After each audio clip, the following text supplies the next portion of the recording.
Camaraman dans notre assemblée.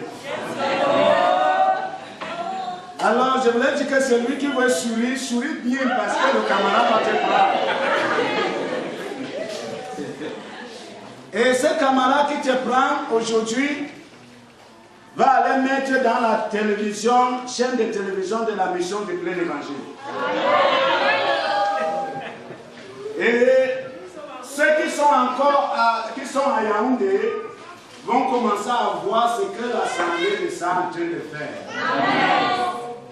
Ils sont en train de travailler le moyen de finances pour payer d'autres pièces pour que ça puisse projeter jusqu'à chez nous ici. Et quand il va projeter, un jour tu vas voir ce jour-ci. Gloire à Dieu. Amen. Quand tu vois comment tu ne souris pas bien, tu te dis qu'est-ce que je vais arriver? Et dis que quand tu es dans la maison de Dieu, il faut sourire bien. Parce que tu es dans la maison de ton Père. Tu n'es pas dans la maison d'étrangers. Gloire à Dieu. Amen. Et ce matin, ça a plu Dieu de prendre un orateur qui n'est pas de coin, de venir nous parler. Et il va parler certaines choses que peut-être tu penses qu'elle est de coin, mais c'est parce que Dieu est du coin. Gloire à Dieu. Amen. Et Dieu a dit que c'est très important pour utiliser comme ça. Parce que quand moi, un coup de de Bamen d'appart sans que chaque jour ici, quelqu'un va dire à Kaye parler parce qu'elle est du coin. Elle me connaît déjà. Mais j'ai pris que Dieu est toujours du coin. Il te connaît. Il peut utiliser n'importe qui pour te parler. Et nous avons ici notre frère, notre fils, le bien-aimé Ambi Serge. Applaudissez pour notre Seigneur.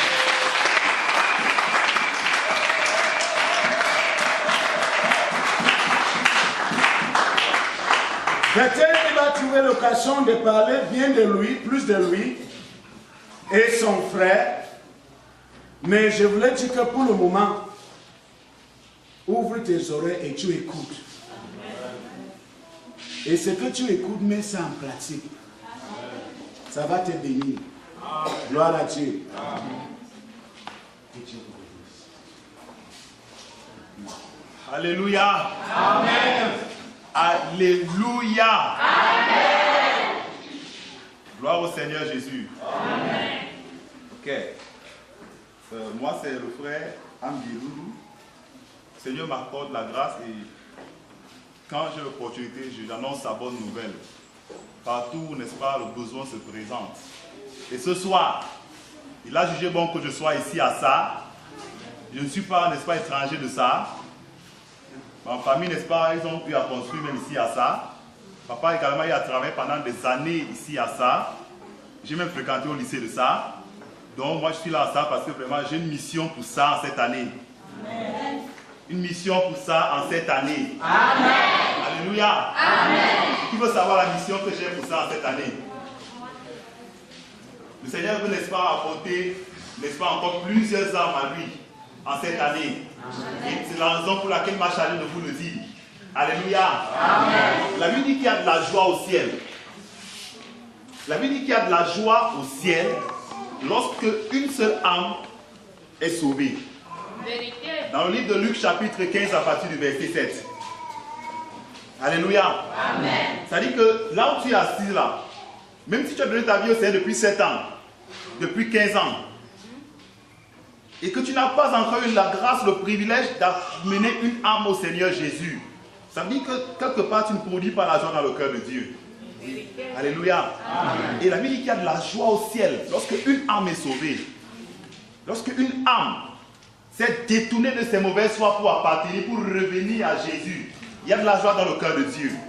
Et lorsqu'une assemblée comme la nôtre produit la joie dans le cœur de Dieu, imaginez-vous un peu un Dieu content, un roi qui est content. Qu'est-ce qu'il va te refuser? Après, ça va produire la joie dans son cœur. Moi-même, la moitié de mon royaume, je te le donnerai. Mais le problème aujourd'hui, c'est que nous venons à l'église.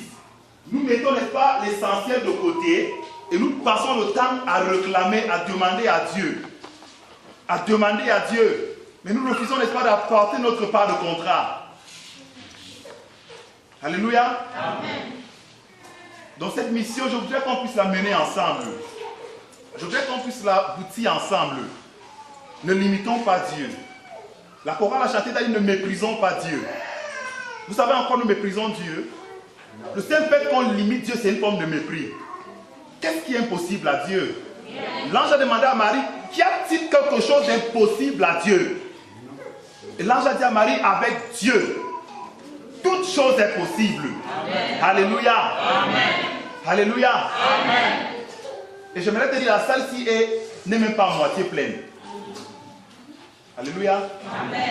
Même si elle était pleine, aussi longtemps que le royaume de Kéner est encore peuplé, on doit la dépeupler. Alléluia. Amen. Dieu n'est pas limité, bien-aimé.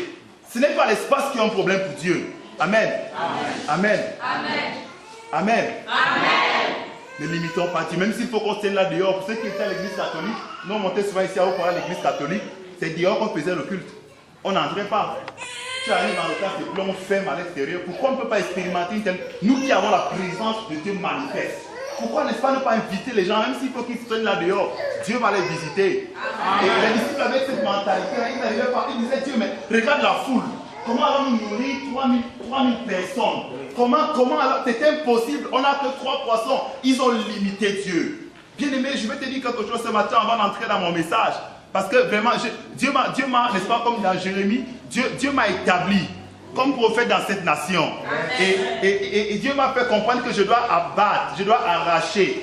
Il y a quelque chose dans ton cœur, n'est-ce pas, qui ne plaît pas, il faut que cela soit arraché. Amen. Même c'est ta mentalité, même c'est tes pensées, ça va être abattu. Amen. Alléluia.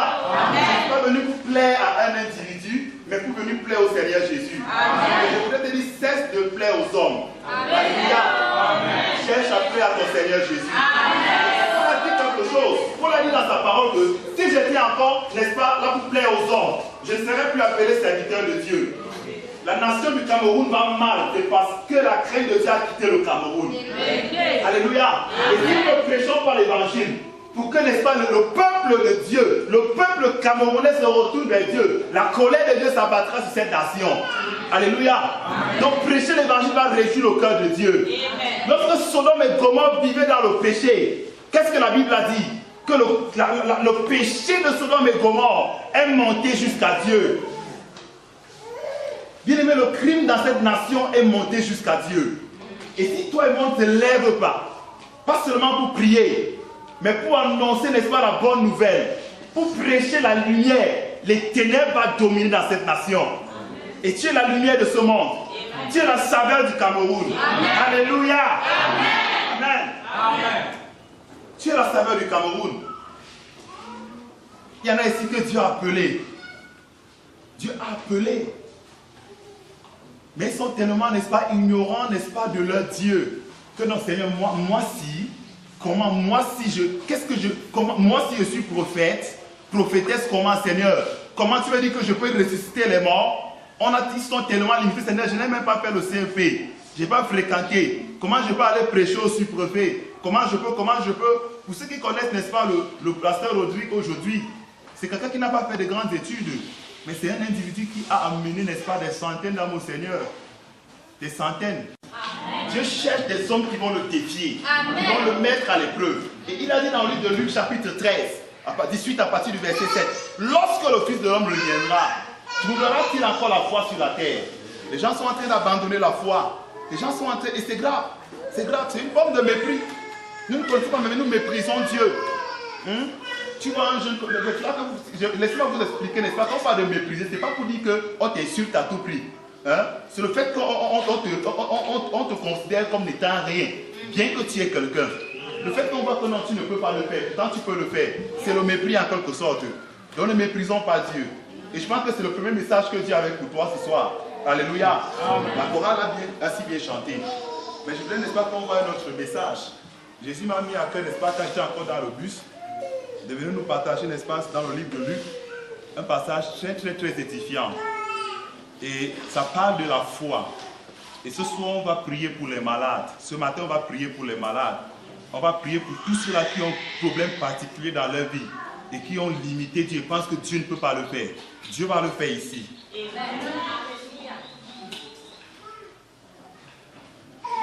Ton amen là ne montre pas que tu crois vraiment à ce que Dieu est sur le point de faire. Alléluia. Amen. Quel jardin est ce Jésus? Alléluia. Est-ce qu'on peut se tenir sur notre pied? Quel jardin est ce Jésus? Alléluia.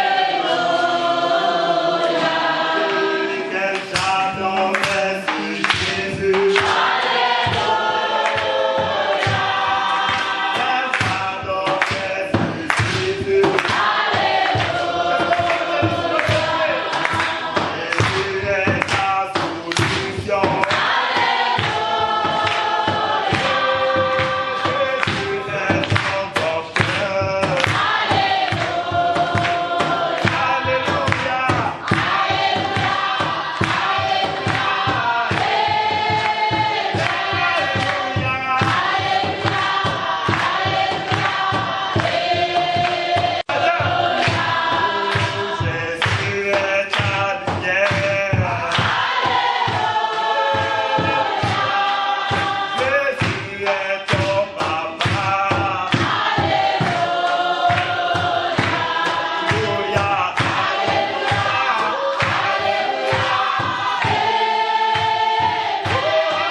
Seigneur, nous voulons bénir ton nom ce matin.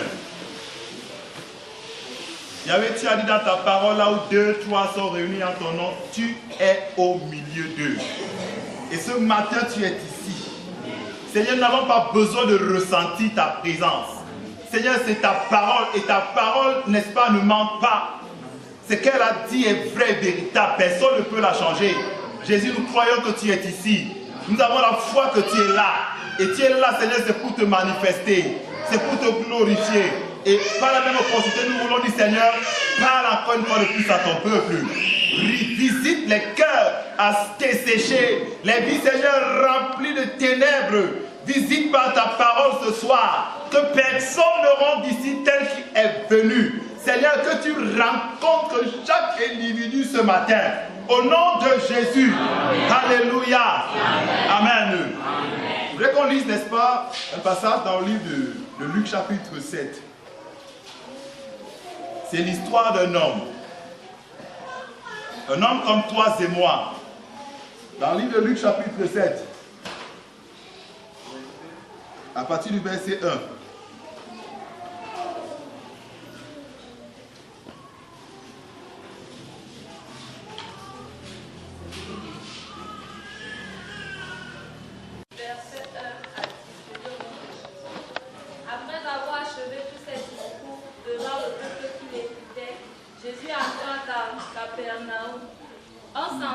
Un centenier avait un serviteur auquel il était très attaché et qui se trouvait malade sur le point de mourir.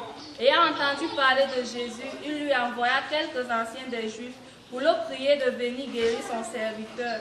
Ils arrivèrent auprès de Jésus et lui adressèrent d'instances supplications, disant: il mérite que tu lui accordes cela, car il aime notre nation et c'est lui qui a bâti notre synagogue.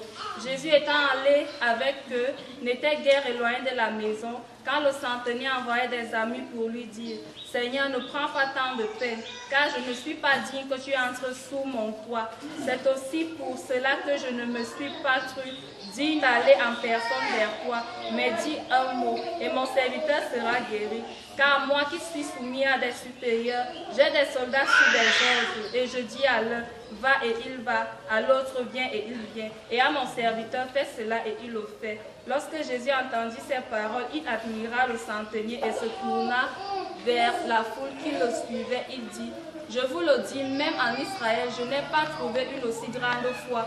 De retour à la maison, les gens envoyés par le centenier trouvèrent guéri le serviteur qui avait été malade. Amen. Amen. Attitude. Lorsqu'on lit, n'est-ce pas, au chapitre qui précède celui-ci, la Bible nous fait comprendre que Jésus est allé, n'est-ce pas, dans une montagne. Lorsqu'on part à partir du verset, je pense, verset 17. Bon, le chapitre 6 qui précède, la Bible dit: Jésus est allé, il alla à partir du verset 12. En ce temps, Jésus, n'est-ce pas, se rendit dans une montagne. Et Jésus est y allé pour prier. Et la Bible dit qu'il a passé toute la nuit en train de prier. Et vendredi, nous avons une nuit de prier avec, n'est-ce pas, mon frère ici. Nous étions en train de passer toute la nuit à prier. Et le Seigneur s'est glorifié ce jour. Bien aimé, même Jésus connaît l'importance de la prière. Le problème aujourd'hui, c'est qu'on a limité Dieu. A limité Dieu à notre réflexion, à nos calculs, à nos raisonnements. C'est pour cela que moi j'aime la foi des anglophones. C'est-à-dire que quand il réfléchit, c'est-à-dire qu'il ne calcule pas. Si Dieu dit que si l'Esprit de Dieu dit que tu traverses le mur ici, l'Esprit de Dieu a dit traverse le mur sans toutefois raisonner avec l'Esprit de Dieu. Et Jésus priait. Il priait toute la nuit. Parce que Jésus devait aller rendre ministère. Jésus avait une grande campagne à tenir. Parce que par la suite, la Bible dit qu'il y avait une foule qui attendait Jésus. La foule était là pour la croisade. Ils voulaient écouter Jésus. Beaucoup sont venus les pour les guérisons. Mais Jésus, connaissant cela, il a d'abord investi dans la prière. Il a préparé sa mission dans la prière. Bien-aimé, c'est dans la présence de Dieu que tes faiblesses tombent, que tes limites tombent, que le besoin, n'est-ce pas, reçoit sa provision. Alléluia. Amen. Alléluia. Amen. C'est dans la présence de Dieu. Pour ceux qui connaissent, n'est-ce pas, le pasteur Jean-Philippe, vous allez comprendre que c'est un homme, n'est-ce pas, pour ce qu'il est devenu aujourd'hui, la partie dans la prière. Sans avoir des relations, il a bâti une relation avec Dieu. Et Dieu, n'est-ce pas, a honoré sa foi. Alléluia. Et la Bible dit, Jésus était en train de prier. Jésus priait. Et Jésus préparait, n'est-ce pas, cette croisade. Et pendant que Jésus était en train de prier, après la prière, Jésus a choisi ses 12 disciples. Jésus les a tous choisis. Ça veut dire que Jésus a demandé le conseil à Dieu. Les projets, nous ne demandons pas, Seigneur, quel est ton plan? Seigneur, quel est ton plan? Que penses-tu de cette histoire? Que penses-tu de cela? La Bible nous fait comprendre que nous avons les projets, tellement de projets, mais Dieu connaît le véritable cœur de l'homme. Il connaît pourquoi tu fais ce que tu fais dans sa maison. Il connaît tes intentions réelles. Aux yeux de tout le monde, tu apprécies et tu sais que oui, mais Dieu connaît ton cœur. Dieu connaît ton cœur. Je veux te dire ce matin, apprends à faire confiance à Dieu. Dépends de Dieu. Prie, cherche la face de Dieu et recommande ton sort à l'Éternel. Alléluia. Alors Jésus avait une mission sur cette terre. Et pour cette mission, il avait besoin, n'est-ce pas, de 12 disciples. Et Jésus est allé dans la présence de Dieu. Dit: Seigneur, je veux, n'est-ce pas, faire ton œuvre sur la terre. Quelle est ta volonté par rapport à ces 12 disciples? Il a prié même pour la croisade. Et après avoir prié, Jésus, n'est-ce pas, il est descendu. Jésus est descendu, il y avait une foule qui l'attendait. La Bible dit qu'il y avait les malades, il y avait les estropiés, il y avait tout genre de maladies, tout genre d'individus avec tout genre d'esprit impur. Et la Bible dit Jésus les avait tous guéris. Amen. Alléluia. Amen. Tous guéris. Bien-aimés, quelque chose va se passer ici à ça. Amen. Dans la ville rose de ça, amen, quelque chose va se passer. Amen. Et si nous ne fléchissons pas les genoux, il sera difficile que Jésus intervienne. Mais pour notre nation, il ne suffit pas de parler, de murmurer, d'entrer dans les commentaires les divers. Ça se passe dans l'intimité avec Dieu. Amen. Alléluia. Amen. Amen. Amen. L'or d'argent appartient à Dieu. Jésus a accompli cela. Jésus a accompli. Et lorsque nous lisons, la Bible nous fait comprendre par la suite que lorsqu'il descendit avec eux et s'arrêta sur un plateau, une plateforme pour rendre ministère. La Bible dit que où se trouvait une foule, au verset 17, de ses disciples et une multitude de peuple de toute la Judée. Les gens bien aimés, il faut aller inviter les gens. Ils viendront de partout. Que ce soit des ligues, c'est pas les quartiers, ici en bas là, Gogo, Elixogo. Que ce soit en Colmese, que ce soit où ils viendront écouter la parole de Dieu. Amen. Alléluia. Bien aimés, ayons cette foi-là et prions. Dieu, n'est-ce pas, va se glorifier.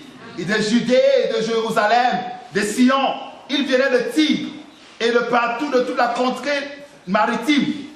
Ils étaient venus pour entendre et pour être guéris de leur maladie. Ceux qui étaient tourmentés par des esprits impurs étaient guéris. Donc voilà ce que Jésus était en train de faire en amont. Bien évidemment, on n'invite pas les gens pour les délivrer. Ils viennent aussi pour écouter la parole de Dieu.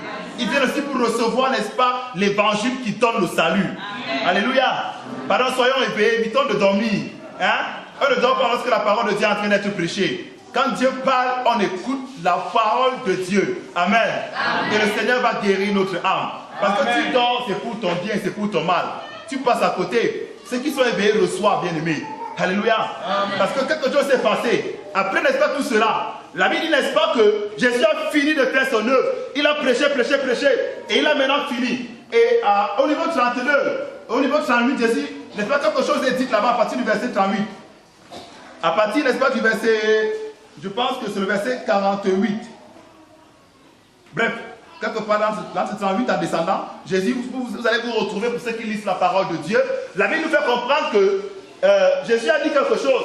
Il a dit que il vous sera, n'est-ce pas, il sera versé, n'est-ce pas, dans votre sein, une bonne mesure serrée, secouée, qui déborde. Car c'est avec la mesure que tu te serviras, qu'il te sera servi. Amen. Ça veut dire que quoi? Ça veut dire si la parole de Dieu sort, pendant que toi tu dors, c'est comme ça que tu recevras, n'est-ce pas, ta petite quantité.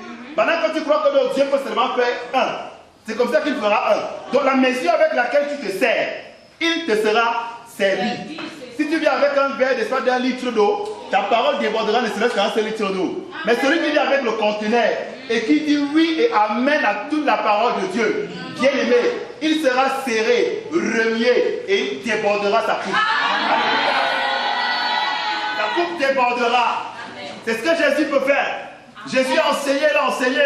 Et à partir du verset 1 du chapitre 7, la Bible dit, après avoir achevé tous ces discours, après avoir fini de rendre le ministère, qu'est-ce que la Bible nous dit? La Bible dit que, après avoir fini, n'est-ce pas, achevé d'annoncer ses discours devant le peuple qui l'écoutait, Jésus entra à Capernaum. Jésus est entré et il dit qu'il y avait un officier romain. Il avait, n'est-ce pas, un serviteur auquel il était attaché. Il avait un serviteur dans sa maison auquel il était attaché et qui se trouvait malade. Il était sur le point de mourir. Écoutez l'histoire de cet homme. Il a un serviteur chez lui. Ce n'était pas son enfant, c'était l'enfant de Tuer. Imagine-toi que tu peux prendre l'enfant de Tuer au village. Tu l'amènes ici. Et il est sur le point de mourir. Et toi, tu as les appels de Yesu. Dès qu'il meurt, ta part est finie. On va dire que tu as sacrifié l'enfant de Tuer. Donc la crainte est entrée dans le cœur de cet homme. Il dit, l'enfant de Tuer, garde la maison. S'il meurt là, qu'est-ce que je vais dire? Cet homme était dans l'affliction. Cet homme était tourmenté à cause de la situation qui vivait chez lui. Je ne sais pas ce que tu vis dans ta maison. Je ne sais pas quelle est cette situation qui t'opprime. Tu n'arrives plus à dormir. Peut-être c'est la maladie. Peut-être c'est tes enfants, tu regardes, tu vois la misère. Tu sens que personne ne parle au-delà d'un certain niveau social. Et tu es en train de pleurer. Peut-être depuis que tu pries, tu as comme l'impression que Jésus a bouché tes oreilles. Je ne sais pas quel est ton problème. Peut-être même tu es là ce matin. Tu ne connais même pas Jésus. Tu n'as jamais entendu parler de Jésus comme cet officier romain. Et tu es dans une situation pareille à celui-ci. Peut-être même plus pire. Qu'est-ce qui s'est passé dans la parole de Dieu? La Bible nous fait comprendre que cet enfant était sur le point de mourir. C'est-à-dire la situation de cet homme était sur le point, n'est-ce pas, d'aboutir à la mort. À partir du verset 3, la Bible nous fait comprendre qu'il lui envoya. Et il était très... Oh, permettez-moi de me retrouver. Et il lui envoya. Et sur le point de mourir, ayant entendu parler de Jésus. Alléluia. Amen. Il lui envoya, n'est-ce pas, quelques anciens des Juifs. La Bible dit que cet homme a entendu parler de Jésus. On lui a dit qu'il y a un Jésus qui guérit. On lui a dit qu'il y a un Jésus qui sauve.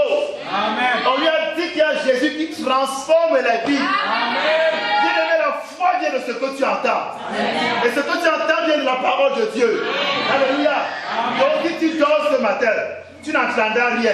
Et c'est comme ça que tu passeras à côté de ta visitation. Mais la Bible dit que cet homme a entendu parler de Jésus. Il a entendu qu'il y a un Jésus qui transforme. Et il a envoyé ses serviteurs. Il a dit vraiment, allez vers Jésus. Allez demander à Jésus de venir dans ma maison. Parce qu'il y a une situation dans ma maison qui est au-dessus de moi, qui est au-delà de moi. Peut-être cette situation au-dessus de toi. Peut-être cette condition au-delà de toi. Je vais te dire, Jésus est au-dessus de tout. Amen. Jésus est au-delà de tout ce qu'on peut imaginer. Alléluia. Amen. La Bible dit que lorsqu'ils sont allés vers Jésus, les serviteurs de ce centenier romain sont allés vers Jésus. Ils ont imploré Jésus. Dans une version anglaise, c'est qu'on dit ils ont imploré earnestly, c'est-à-dire ardemment. Ils ont supplié parce que cet homme était un enfant. Comme nous avons lu dans le passage, n'est-ce pas? Permettez-moi de ne plus lire, ça me tienne beaucoup. J'aime plus lire pour qu'on voit avec exactitude ce qui se passe dans les Écritures. Mais je ne vais plus lire parce que j'ai l'histoire dans la tête. Et je vais paraphraser. La Bible dit que cet homme faisait de bonnes choses. Cet homme faisait de bonnes choses. Il a construit, n'est-ce pas, les temples, les maisons, peut-être un ancien à l'église. Il faisait l'œuvre de Dieu. Oui, c'était un grand homme à l'église. Il avait un poste. Il était, n'est-ce pas, un homme, n'est-ce pas, de reconnu à l'église. Il était là au service de Dieu. Il aimait Dieu. Il servait Dieu. Il s'impliquait dans l'œuvre de Dieu. Bien-aimé, où en es-tu avec ton service vis-à-vis de Dieu? Implique-toi davantage. Amen. Jésus est fidèle. Amen. Jésus est plus que fidèle. Amen. Quel que soit le temps que ça mettra, amen, le temps de Dieu est le meilleur. Cet homme était fidèle à Dieu. Amen. Et lorsque l'ennemi a décidé de frapper à sa porte, Jésus passait par là. Yes. Jésus passe par là, bien-aimé. Et il est en train de passer dans ta vie. Saisis l'opportunité, investis-toi dans le service de Dieu. Amen. Alléluia. Amen. Et cet homme était en train de servir Dieu. Il servait Dieu. Parce que voyez-vous, on ne sert plus Dieu aujourd'hui. On se sert de Dieu. On se sert de Dieu pour nos intérêts. Mais on n'investit plus pour le royaume de Dieu. C'est fini, non? Maintenant, Seigneur, donne-moi. Seigneur, je veux. Seigneur, quand vous même servir Dieu, c'est pour montrer aux gens que nous aussi on sert Dieu.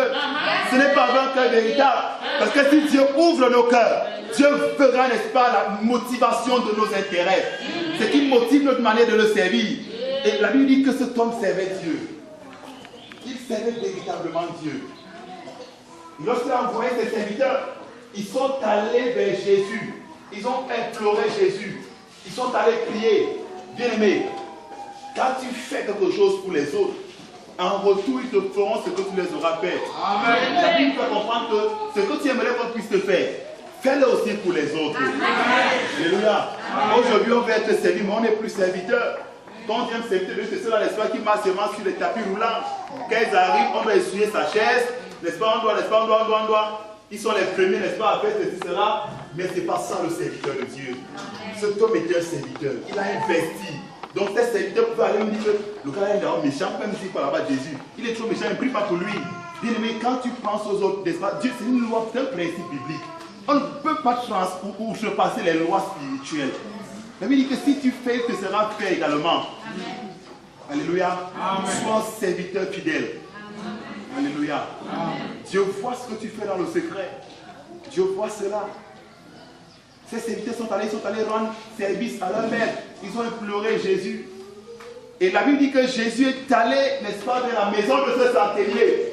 Et lorsque Jésus est allé, le centenier, l'officier romain a appris que Jésus est en train de venir vers lui. Le gars est sorti. Il a dit non. Comment, non, je ne peux pas laisser Jésus entrer chez moi. Il est sorti, il est allé vers le Seigneur Jésus. Il dit non, Seigneur Jésus, vraiment, je ne suis pas digne de te recevoir. Cet homme a reconnu sa misère. Il a reconnu sa mauvaise vie. Et il a dit dans sa parole, je suis un homme de mauvaise vie. Un serviteur de Dieu.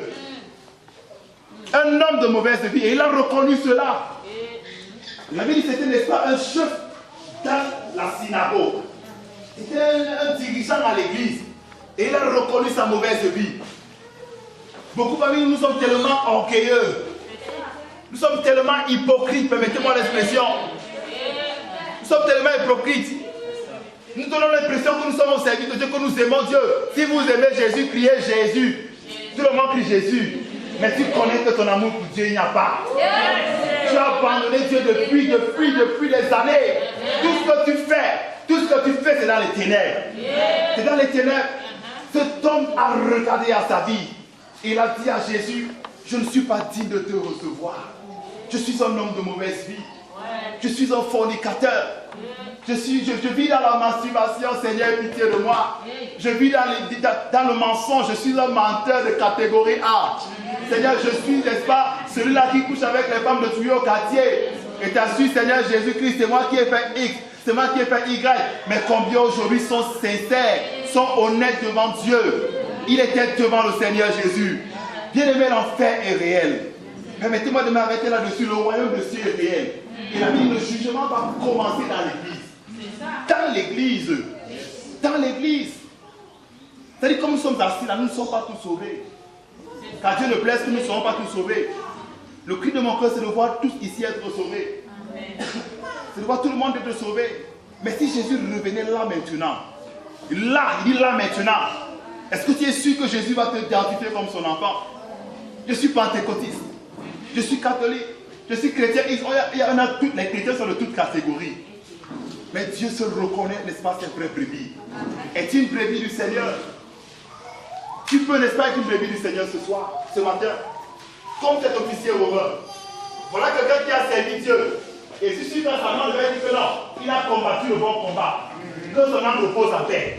Et c'est ce qu'on va écrire dans chacun des appuis de vos banderoles. Que tu as combattu, mais Dieu connaît ton véritable combat. Dieu connaît ton véritable combat. Il connaît tes œuvres. Dieu connaît tes œuvres. Mais nous voulons la guérison. Nous voulons la salut, nous voulons la délivrance. Seigneur, visite-moi. Seigneur, fais-moi ceci. Seigneur, fais-moi ceci, fais-moi cela. On est là, on cherche. Comme ce ton Seigneur, viens guérir mon visiteur, mon serviteur qui est à la maison. Mais sa vie avait un problème. Donc il a voulu jongler, il a voulu jongler avec Dieu. Quand il a entendu que Jésus vient, non, je dis non. La paix, c'est de bien sérieux. Si Dieu entre chez moi, il va m'exposer. Donc il a pris vraiment la peine, n'est-ce pas, de venir vers Jésus. Il faut que j'expose avant qu'il entre. Avant qu'il n'entre, j'expose de cela. Bien aimé, et c'est très délicat. Toi, la parole de Dieu nous est prêchée, mais elle cache tellement de révélations. Et c'est comme ça que notre famille, nous vivons dans la maison de Dieu. Nous vivons comme cela. Nous cachons des choses à Jésus. Quand Jésus entrera, Jésus va les exposer, ça sera plus pire. Donc quand on peut encore dire aujourd'hui, bien aimé, n'ayons pas honte de Jésus. Amen. Et ce matin, je vais lancer l'appel. Brave le candidaton. Brave la honte. Brave la honte. Et dis, Seigneur, je ne suis pas digne de te recevoir. Ça, c'est le miracle qui est au-dessus de tout miracle. Ça, c'est le miracle des miracles. Ces miracles surpassent tout autre miracle. D'avoir Jésus dans son âme comme son Seigneur et Sauveur. Alléluia. Amen. Jésus est ici. Il est déjà là. N'attends pas qu'il s'approche davantage. Nul ne se moque de Dieu. Ce que l'on sème, l'homme moissonnera. Alléluia. Amen. Même si tu es dans la maison de Dieu, tu sèmes l'injustice, tu moissonneras l'injustice. C'est ça. Alléluia. Amen. Alléluia. Cet homme s'aimait, n'est-ce pas, l'injustice. Bien qu'il faisait l'œuvre de Dieu et qu'il était reconnu, il a refusé que non, vraiment, si ça arrive à ce niveau, si ça passe, sera grave. Et le jour du jugement dernier, il n'y aura plus de grâce. Ça sera jugement sur jugement. Dans Apocalypse chapitre 20, chaque individu rendra compte devant Dieu. Chacun rendra compte. Apocalypse 20 à partir du verset 10. Lorsque l'apôtre Jean a reçu la révélation, il a vu les morts, les vivants debout. Même les petits enfants là. Nous étions en anglais beaucoup, c'est comme ça qu'on a vu un petit enfant qu'on initié à la sorcellerie. Il a grandi, il avait une famille dans le monde spirituel en tant qu'adolescent. Mais le jour là, Jésus l'avait délivré radicalement. Alléluia. Jésus veut le faire dans ta vie ce matin. Ne sors pas d'ici sans le miracle des miracles. Ne sors pas d'ici sans la visitation de Jésus. Bien-aimé, il n'y a pas plus misérable qu'une personne, n'est-ce pas, qui est en bonne santé, qui est financièrement, n'est-ce pas, dans un statut bien considéré, mais qui n'a pas Jésus. C'est misérable. Il n'y a pas plus misérable que celui-là. C'est la raison pour laquelle il faudrait qu'on sorte annoncer à tous ceux qui sont dehors que Jésus les aime. Et je vais te dire ce matin, Jésus t'aime. Jésus t'aime, ma soeur. Jésus t'aime, mon frère. Jésus t'aime. Refuse de tout ce que le diable te propose. Et dis pas que non, on va faire la dépense. Jésus peut te sauver. Alléluia. Et la Bible dit que lorsque Jésus a vu, lorsque cet homme est venu vers Jésus, cet homme, n'est-ce pas, dit Seigneur, je ne suis pas digne de te recevoir. Parce que cet homme était dans l'affliction. Cet homme avec tout genre de problèmes chez lui. Je ne suis pas digne de te recevoir. Mais dis seulement une parole. Une seule parole de Jésus suffit. Et ton histoire ne sera plus la même. Alléluia. Une parole de Jésus suffit. Et Jésus va radicalement changer ton histoire. Juste une parole. Nous ne sommes pas venus ici, il n'y a aucune onction dans mon sac. Aucune eau bénie, mais j'ai une parole pour toi ce soir. La parole de guérison, la parole de restauration, la parole de délivrance. Alléluia. Juste une parole. Une seule parole. Une seule parole. Cet homme était dans l'affliction. Dans le psaume 107, à partir du verset 19, la Bible dit que dans leur affliction, ils criaient à l'Éternel. Au verset 20, il dit que et Dieu envoya sa parole. Amen. Et sa parole est pu sortir de la fosse au lion. Alléluia. Sa parole est guérie. Le psaume 107, bien-aimé. Je ne sais pas dans quelle affliction le diable t'a mis. Rentre avec ce verset. Le psaume 107, verset 19 en 20. Il y a une parole pour toi ce matin. Quelle est ta situation? Quelle est ta condition? Jésus est ici. Amen. Jésus est là. Amen. Alléluia. Amen. Est-ce que tu crois que Jésus est ici? Amen. Amen. Amen. Et il va le faire dans ta vie. Amen. Jésus n'a pas changé. Jésus est le même. Amen. Amen. Il est le même. Il est à cet homme. Aïe. La Bible dit que Jésus était rempli d'admiration. Jésus était rempli. Jésus regarde la foi et dit, waouh, qu'il y a encore de tels individus sur la terre. Ils croient en moi avec une telle intensité. Bien aimé, la Bible dit dans le livre d'Hébreux chapitre 11 à partir du verset 6. Or, sans la foi, il est impossible de lui être agréable. Si tu veux plaire à Dieu, aie la foi. Yes. Alléluia. Amen. Si tu veux plaire à Dieu ce matin, aie la foi. Amen. Ta situation n'est pas au-dessus de Dieu. Yes. Ta situation ne peut pas dépasser le roi des rois. Celui-là qui a ressuscité Lazare d'entre les morts. Amen. Jésus est là ce matin. Cet homme était, n'est-ce pas, en train de développer une foi. Et Jésus a dit que j'ai jamais vu telle foi sur la terre. Dans tout Israël. Et jusqu'à aujourd'hui, on parle de la foi de cet homme. Jusqu'aujourd'hui, on parle de la foi de cet homme. Je vais amener les gens à avoir une foi en Dieu. Vous ne pouvez pas savoir mon niveau de foi. Depuis que l'année a commencé, j'ai une genre de foi que vraiment, si Dieu va dire que ma grâce te suffit, je vais cesser de prier. Il y a une foi que tu vas vraiment développer.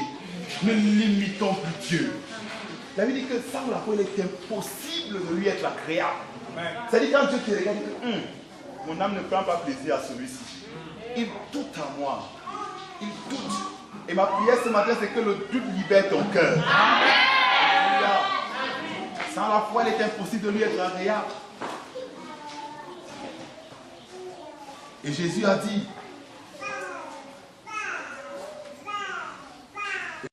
je vous le dis en Israël, je n'ai jamais trouvé de foi aussi grande. Et Jésus lui a dit,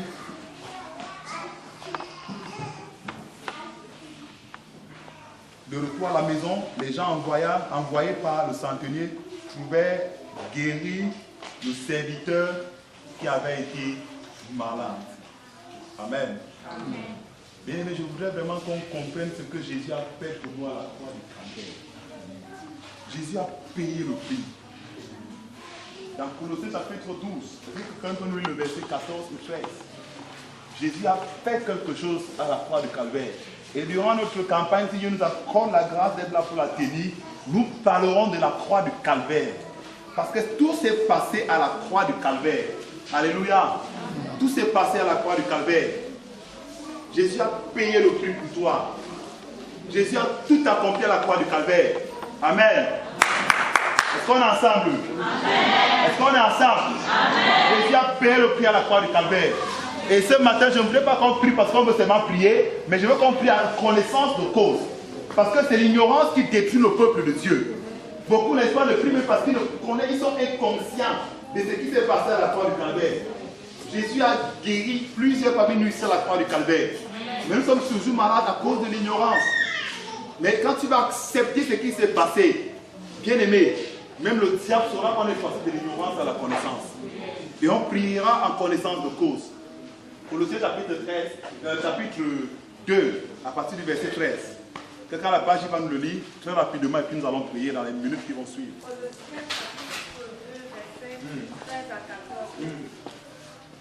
Vous qui étiez morts par vos offenses et par les circoncisions de votre chair, qui vous a rendu à la vie avec. Amen, amen, amen. La Bible dit que nous étions morts à cause de quoi? Nos offenses. On a offensé qui? Dieu. On a péché contre qui? Dieu. À cause de cela, nous étions morts. À cause de cela, nous prions, Dieu n'entend pas. La Bible nous fait comprendre dans Isaïe 59 que mes oreilles ne sont pas sourdes pour vous entendre. Mais à cause de votre iniquité, à cause de votre péché, la Bible dit que nous sommes séparés de Dieu. Il y a un grand fossé qui nous sépare de Dieu. Et de l'autre côté, c'est la mort. Nous sommes morts avec le prince des ténèbres.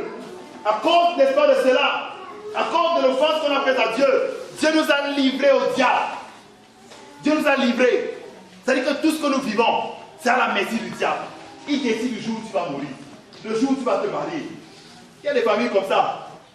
C'est-à-dire qu'on a dit que personne ne va se marier dans cette famille. Et à cause de tes offenses, ça s'accomplit.